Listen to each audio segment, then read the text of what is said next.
Hello students, ignite scholar channel में आप सभी का स्वागत है। तो पिछले कुछ लेक्चर्स में हमने देखा था कि कंजर्वेशन ऑफ लीनियर मोमेंटम क्या होता है, लीनियर मोमेंटम क्या होते हैं, application of conservation law of linear momentum क्या होता है, इन सारे चीज़ों के बारे में देखा था। और मैंने बताया था कि आज के लेक्चर में हम डिस्कस क्या करेंगे, इम्पल्स यानी कि आवेग के बारे में, कि आवेग क्या होते हैं। ठीक, तो आवेग को समझने के लिए संवेग को समझना बहुत ज़रूरी है। यानी कि इम्पल्स अगर हमें डिराइव करना है तो उसके लिए हमें मोमेंटम को जानना बहुत ज़रूरी है। तो जैसा कि मैंने पिछले लेक्चर में बताया था कि मोमेंटम क्या होता है, मोमेंटम होता है मास इनटू वेलोसिटी। मतलब अगर कोई ऑब्जेक्ट जो भी मूवमेंट कर रहा है, जो भी मोशन कर रहा है, तो उसी के मेजरमेंट को क्या कहा गया, उसी के मेजरमेंट को कहा गया मोशन के मेजरमेंट को। जब कोई ऑब्जेक्ट मोशन कर रहा हो और उस मोशन के मेजरमेंट को ही क्या कहेंगे, मोमेंटम। ठीक, अब इम्पल्स, तो the change in momentum of a body can be produced by two ways. इसका मतलब ये है कि अगर किसी वस्तु के संवेग में परिवर्तन हो रहा है तो उसके दो कारण ही हो सकते हैं। पहला, by applying force of small magnitude for a long duration. इसका मतलब ये हुआ कि अगर किसी वस्तु में संवेग परिवर्तन है, मोमेंट चेंज हो रहा है, किसी भी ऑब्जेक्ट का मोमेंटम चेंज हो रहा है, तो उसके दो वेज होंगे। पहला है by applying force of small magnitude, मतलब कि कम परिमाण का बल ज़्यादा समय अंतराल के लिए। और दूसरा है by applying force of large magnitude for short duration. तो देखो, दो कंडीशन दी हुई हैं इसमें, और दोनों कंडीशन क्या बोल रही हैं कि पहली कंडीशन बोल रही है कि फोर्स अप्लाई करोगे किसका, स्मॉल मैग्नीट्यूड, यानी कि कम परिमाण का बल लगाओगे ज़्यादा समय के लिए। कम परिमाण का बल, लॉन्ग ड्यूरेशन, मतलब ज़्यादा समय के लिए। और ज़्यादा फोर्स अगर अप्लाई करें, ज़्यादा मैग्नीट्यूड, ज़्यादा परिमाण का बल लगा रहे हो, तो उसे कैसे करना है, शॉर्ट ड्यूरेशन के लिए। मतलब कि अगर बल ज़्यादा है तो समय कम होगा, और समय ज़्यादा है तो बल का परिमाण क्या हो जाएगा, कम हो जाएगा। मतलब मैग्नीट्यूड जो है फोर्स का वो क्या होगा, कम होगा, तो वो लॉन्ग ड्यूरेशन के लिए रहेगा। और अगर फोर्स की वैल्यू ज़्यादा है तो ड्यूरेशन क्या होगा, शॉर्ट। ठीक है, तो ये चीज़ क्लियर हो गई। For example, in hitting a ball with bat, in driving a nail into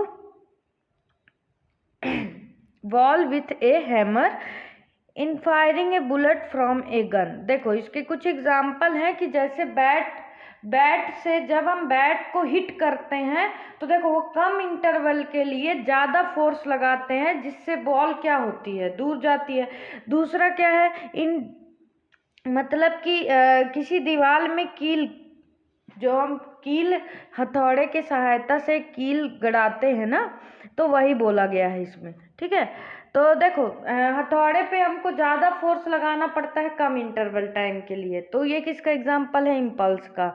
in firing a bullet from a gun, जब गन से बुलेट निकलती है, तो ये भी किसका एग्जांपल है, आवेग यानी कि इम्पल्स का। A very large force is applied for very short interval of time. In this situation, the measurement of force and time interval separately it not possible. देखो, जब फोर्स अप्लाई होता है किसी शॉर्ट इंटरवल ऑफ टाइम के लिए, तो इस situation में फोर्स और टाइम को एक साथ मेजरमेंट करना पॉसिबल नहीं है। अलग अलग सेपरेटली, अलग अलग अगर देखा जाए कि फोर्स का भी हम मैग्नीट्यूड देखें और टाइम इंटरवल का भी मैग्नीट्यूड देखें, तो उसको कैलकुलेट करना पॉसिबल नहीं था। इसीलिए क्या किया गया कि फोर्स और टाइम इंटरवल के मल्टीप्लिकेशन को क्या कहा गया, इम्पल्स।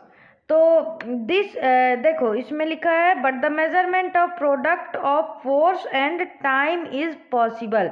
और जो टाइम और फोर्स का मल्टीप्लिकेशन था वो क्या था, पॉसिबल था मेजरमेंट करना। तो this product is known as impulse of force. The impulse of force shows that total effect of force. Impulse of force क्या शो करता है कि किसी भी वस्तु पर बल का कितना प्रभाव है। बल के प्रभाव को ही क्या कहा गया, आवेग। ठीक है ना, इम्पल्स क्या कहा गया, इफेक्ट ऑफ फोर्स को ही क्या कहेंगे, इम्पल्स कहेंगे। So the total effect of force due to its application is called impulse. कि बल के कुल प्रभाव को किसी वस्तु पर बल के कुल प्रभाव को ही क्या कहा गया, आवेग कहा गया। This impulse is given by the product of force and time interval. तो मैथमेटिकली कैसे सॉल्व करेंगे कि इम्पल्स इक्वल्स टू क्या होगा, फोर्स इंटू टाइम इंटरवल, यानी कि J equals to F into del T. F force मतलब F हो गया और टी मतलब क्या होगा, टाइम इंटरवल को हम डेल टी से रिप्रेजेंट करेंगे। तो इसका डायमेंशनल फॉर्मूला हमारे पास क्या निकल के आएगा, MLT-1, यानी कि SI यूनिट क्या होगी, ये फोर्स की होती है न्यूटन और टाइम की सेकेंड, तो न्यूटन सेकेंड, और CGS की होगी डाइन सेकेंड।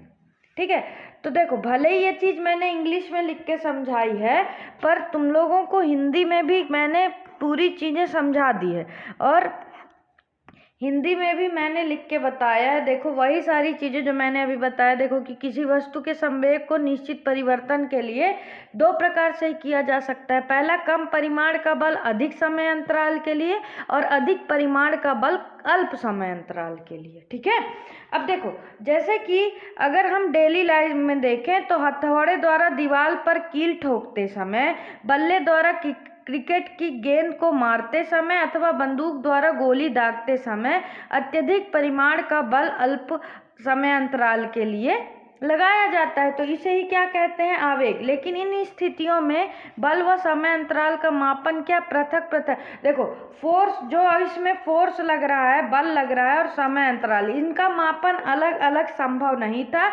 इसलिए इन दोनों का क्या कर दिया गया, मल्टीप्लिकेशन, आपस में गुणा कर दिया गया, और बल और समय अंतराल के गुणनफल को ही क्या कहा गया, उस बल का आवेग। आवेग बल के कुल प्रभाव की माप है। देखो संवेग क्या था, संवेग था वस्तु में गति की माप थी, और आवेग क्या है, आवेग बल में कुल प्रभाव की माप को निरूपित करता है। बल एवं समय अंतराल के गुणनफल को ही उसका आवेग कहते हैं, और बल का आवेग क्या होता है, बल गुणे समय अंतराल। तो हमें ये चीज़ समझनी है, फोर्स देखो इम्पल्स से हमें ये कॉन्सेप्ट क्लियर करना है, F इंटू डेल टी। इसका मतलब ये हुआ कि जब कभी भी फोर्स क्या होगा, फोर्स ज़्यादा होगा तो टाइम इंटरवल कम होगा। देखो इसको J से रिप्रेजेंट करते हैं, J वेक्टर से, और ये भी एक वेक्टर क्वांटिटी होती है। इसका मात्रक होता है न्यूटन सेकेंड और CGS मात्रक होता है डाइन सेकेंड, और इसका विमीय सूत्र होता है MLT-1। ठीक है, तो अगर देखो इसको निकाला जाए ना कि कम समय अंतराल के लिए ज़्यादा, देखो ये कैसे निकल के आया कि जैसे आवेग है और इधर बल है, ठीक है, और टाइम इंटरवल को अगर इधर भेज दिया गया, गुणा में है तो इधर कहाँ आ जाएगा, भाग में। ठीक है, इधर मल्टीप्लिकेशन में, इधर डिवाइड में आ गया। तो देखो इससे क्या शो होगा, तो ये एक दूसरे के इन्वर्सली हो गया, इन्वर्सली यानी व्युत्क्रमानुपाती हो गया। अब अगर फोर्स ज़्यादा है तो टाइम कम होगा, और फोर्स कम है तो टाइम ज़्यादा होगा। ठीक है, तो इसी से ये एप्लीकेशन निकल के आता है। अब देखो इसके जितने भी अनुप्रयोग होंगे सिर्फ इसी कॉन्सेप्ट पे ये वर्क करेगा। ठीक है, तो आगे बढ़ते हैं एप्लीकेशन की तरफ।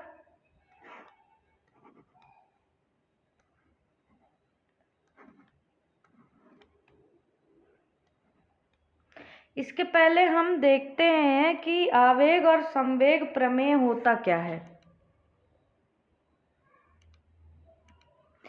तो इम्पल्स मोमेंटम थ्योरम, देखो ये भी एग्जाम पर्पज से बहुत इंपॉर्टेंट टॉपिक है, और पिछले बार तो आवेग आ ही चुका है, इम्पल्स आ चुका है 2023 में। 4 नंबर का क्वेश्चन आया था, इम्पल्स के बारे में पूछा था और उसके एप्लीकेशन के बारे में पूछा। होपफुली ये भी है कि देखो हो सकता है कि इम्पल्स और मोमेंटम थ्योरम भी पूछ दे, आवेग संवेग प्रमेय क्या होता है। तो देखो according to this theorem the impulse of force is equal to the change in momentum produced by the force. कि इस थ्योरम के अकॉर्डिंग क्या है कि किसी बल का आवेग उस बल द्वारा उत्पन्न संवेग में परिवर्तन के दर के बराबर होगा। देखो न्यूटन के सेकेंड लॉ में भी हमने यही प्रूव किया कि rate of change of momentum with time is directly proportional to force. की अकॉर्डिंग टू दिस थ्योरम क्या हमें पता चला, इम्पल्स और मोमेंटम थ्योरम से ये पता चला। अब देखो इम्पल्स मतलब क्या है, इफेक्ट ऑफ फोर्स को ही क्या कहा गया, इम्पल्स कहा गया। तो फोर्स जो है, अप्लाइड फोर्स जो है वो किसी भी बॉडी के change in rate of change of momentum के क्या होगा, इक्वल होगा। तो F इक्वल्स टू यहाँ से क्या आ गया, del P by del T. ये देखो del P by del T क्या शो कर रहा है, rate of change of momentum.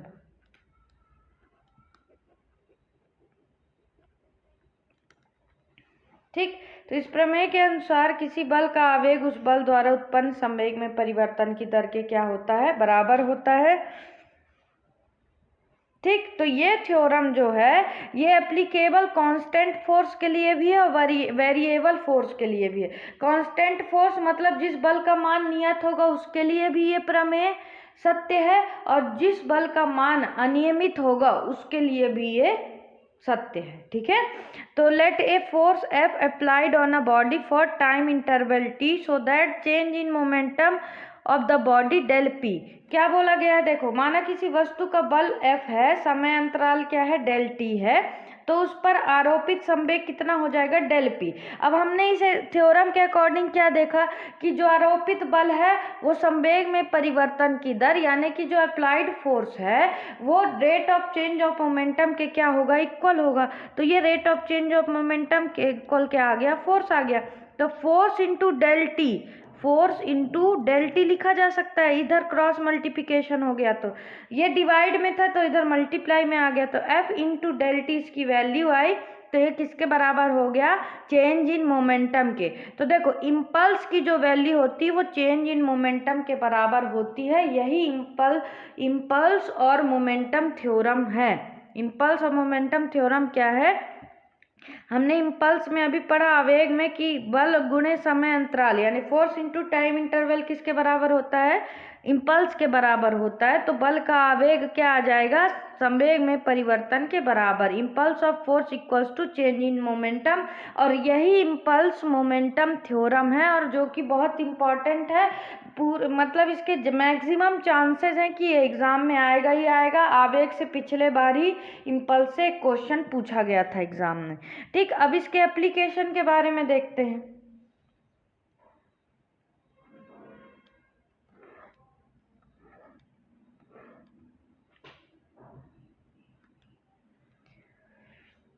तो आवेग की अवधारणा के अनुप्रयोग, application of the concept of impulse. देखो मैं पिछले बार भी कुछ एप्लीकेशन जो बताई थी लीनियर मोमेंटम के लिए, मैंने एक चीज़ क्या बोली थी आप लोगों से कि कभी भी हम किसी चीज़ का एप्लीकेशन मतलब एप्लीकेशन के बारे में लिखते हैं, जैसे थ्योरी हमें लिखना है ना, कि कोई भी एप्लीकेशन आया या कोई भी रीज़न वाले क्वेश्चन आ गए, कारण बताओ वाले, तो अगर हमें इसको लिखना है तो इसकी एक ही टेक्निक होती है कि कॉन्सेप्ट सब में एक ही वर्क करता है। जैसे फ्रॉम इम्पल्स मोमेंटम थ्योरम आवेग संवेग प्रमेय से क्या होता है, अभी हमने निकाला कि F इंटू डेल टी किसके बराबर आता है, डेल P के बराबर, मतलब आवेग बराबर संवेग में परिवर्तन, बल का आवेग बराबर संवेग में परिवर्तन, impulse of force equals to change in momentum.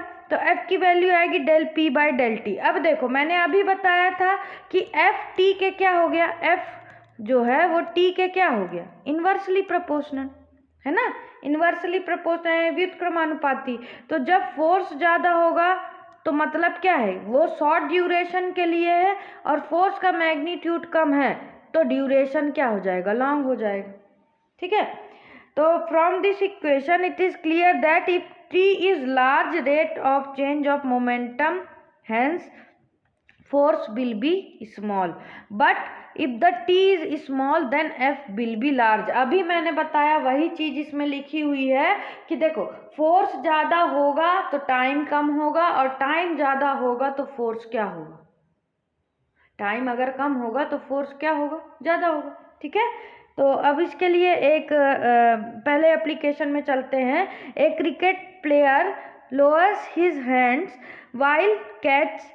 While catching a cricket ball, कि जो क्रिकेटर होते हैं, क्रिकेट प्लेयर जो होते हैं, जब वो बॉल को कैच करते हैं तो अपने हाथ को पीछे क्यों ले जाते हैं। तो देखो इसका सिंपल सा एक लॉजिक है, अभी ये जो हमने कॉन्सेप्ट लिखा ना, यही कॉन्सेप्ट सब में वर्क करने वाला है। हमने इसमें क्या देखा, देखो जब भी कोई खिलाड़ी है, कोई भी प्लेयर है, वो बॉल को कैच करता है, जैसे मान लो कि बॉल को कैच कर रहा है, ठीक है।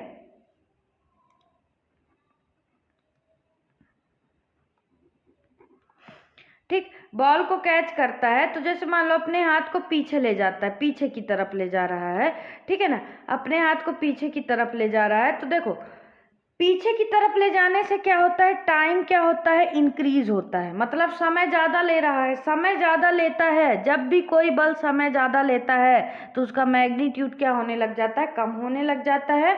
और यही कारण है कि क्रिकेट प्लेयर जो है अपने हाथ को पीछे करते हैं, जिससे टाइम क्या हो, इंक्रीज हो, और फोर्स के मैग्नीट्यूड की वैल्यू क्या हो, डिक्रीज हो, जिससे कि ऐसा फोर्स हो जिसको हम, जैसे बॉल पे इतना फोर्स हो कि अगर हम उसको कैच करें तो हमारे हाथ में चोट लगने से बच जाए। अचानक से बॉल को रेस्ट पे लाओगे तो बॉल क्या होगी, रिएक्शन फोर्स तुम्हारे हाथ पे लगाएगी। तो इसलिए हाथ पीछे करते जाते हैं ताकि टाइम ज़्यादा ले और उसका मैग्नीट्यूड क्या होते चला जाए, कम होते चला जाए, और मैग्नीट्यूड कम होगा तो हमारे हाथ में चोट लगने से बच जाएगी।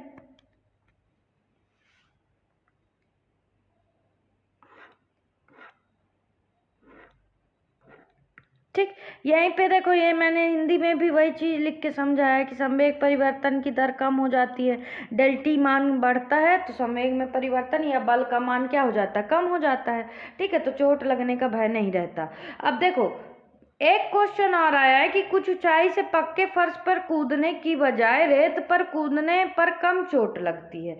One is hurt less if the jump from the certain height on sand then on the hard floor. अगर हार्ड फ्लोर पर कूदा जाए तो चोट लग जाती है, लेकिन अगर वहीं कोई मिट्टी वाले जगह पे कूदा जाए या फिर रेत पे कूदा जाए तो चोट कम लगती है। तो देखो जब भी हम किसी दलदल या सैंड में या फिर रेत वाली जगह पे कूदते हैं, या देखो जैसे सर्कस वगैरह होता है तो उस पे जिम्नास्ट लोगों को कूदाने के लिए कोई जाली होती है ना। जिम्नास्ट जो कूदते हैं, मतलब जो सर्कस में वो पार्टिसिपेट कर रहे हैं, तो वो जब कूदते हैं तो या तो नीचे गद्दा बिछा रहता है ना, या तो कुशन लगा रहता है, या तो कोई जाली रहती, नेट रहती, जिसमें वो कूदते हैं। तो उससे क्या होता है देखो कि हमारी जो बॉडी है वो डायरेक्ट रेस्ट पे नहीं आती, डायरेक्ट रेस्ट पे जो है वो नहीं आती, कुछ समय लेती है रेस्ट में आने के लिए जब हम रेत में कूदते हैं। और जब हम हार्ड फ्लोर या पक्के फर्श पर कूदते हैं तो क्या होता है, हमारा जो लोअर बॉडी है वो डायरेक्ट क्या हो जाता है, रेस्ट पे आ जाता है। तो डायरेक्ट रेस्ट पे आता है तो देखो टाइम कम लगा, डायरेक्ट रेस्ट पे आ गई वो ऑब्जेक्ट, हार्ड फ्लोर पे बॉडी डायरेक्ट रेस्ट पे आ रही है, तो मतलब टाइम इंटरवल क्या हुआ, कम लगा। तो जब समय कम है तो फोर्स क्या हो जाएगा, ज़्यादा। तो ज़्यादा फोर्स रहेगा तो ज़्यादा फोर्स से कूदोगे तो रिएक्शन फोर्स की वजह से चोट भी क्या लगेगी, ज़्यादा लगेगी। लेकिन यही रेत वगैरह में कूदोगे तो समय हमें क्या, स्थिर होने के लिए, हमें स्थिर अवस्था में आने के लिए, मतलब रेस्ट में आने के लिए टाइम की वैल्यू ज़्यादा लगती है, तो फोर्स क्या हो जाता है, थोड़ा कम हो जाता है। और फोर्स का मैग्नीट्यूड कम हुआ इसलिए हमें चोट कम लगती है रेत में कूदने से। ठीक है, तो अब देखो इस पे सेम कॉन्सेप्ट पे बेस्ड इसके सारे एप्लीकेशन है। मैंने यहाँ 2 एप्लीकेशन आप लोगों से डिस्कस किया था। अब इस एप्लीकेशन पे बेस्ड सेम, देखो सेम कॉन्सेप्ट पे बेस्ड सारे एप्लीकेशन ही हैं। एक सर्कस में कलाकार, अभी मैंने बताया कि in circus the artist jump on the thick cushions और नेट, मतलब सर्कस में जो कलाकार है वो जाली या मोटे गद्दों में कूदता है, क्यों।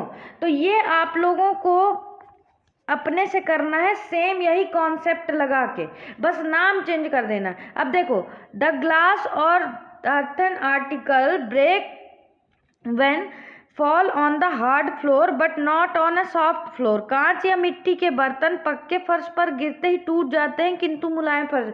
सेम वही कॉन्सेप्ट है, जो देखो पक्के फर्श पर जब कोई बर्तन गिरता है तो वो डायरेक्ट रेस्ट पे आ जाता है, जिससे वो टूट जाता है, फोर्स का मैग्नीट्यूड ज़्यादा होने की वजह से वो टूट जाता है।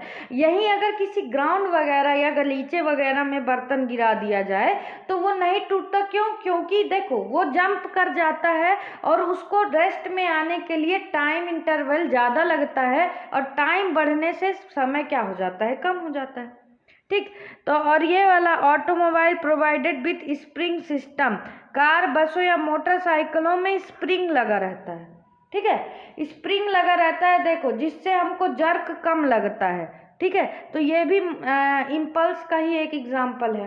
तो देखो, आज के इस लेक्चर में हमने क्या देखा, इम्पल्स के बारे में देखा और इम्पल्स के एप्लीकेशंस के बारे में देखा, इम्पल्स मोमेंटम थ्योरम के बारे में देखा, जो सारे बहुत इंपॉर्टेंट टॉपिक है। देखो, इस टॉपिक से 2023 में 4 नंबर का क्वेश्चन आ चुका है।